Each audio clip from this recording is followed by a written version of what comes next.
The first Saturday each June always means one thing. The annual Folk Medicine Festival returns to downtown Red Boiling Springs. Let's take a look back at this year's event. In a way, it's like stepping back in time.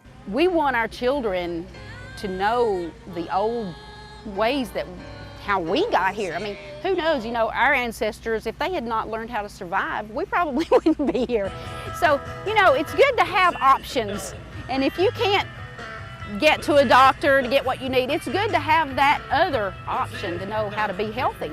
Plus, it's just good choices. So, you know, it's good for living. So, we want everybody to learn how to live without depending on doctors and things like that. At least have the other option. Event spokeswoman Melanie Bowman says it's a must to continue having this event each year, if nothing else for the younger generation. So much of this town's history deals with healing herbs and mineral water, and she wants kids today to know the history here. Oh goodness, it's been going on for so many years.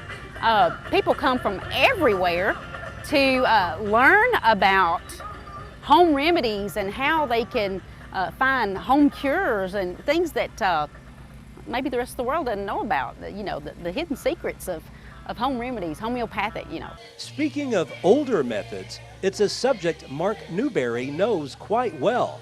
His family has owned and operated Newberry chairs since the 1840s.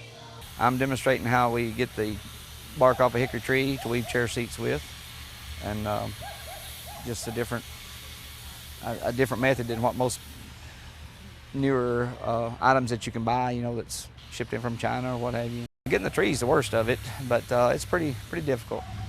It takes a steady eye and a steady hand. What do you got there in your hand? This is my splitting tool. This is a handyman jack handle with a case knife in the end of it.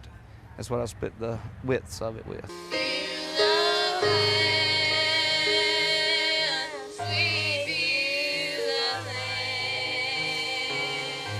Newberry says he's from Red Boiling Springs and is proud his hometown can host this event each year.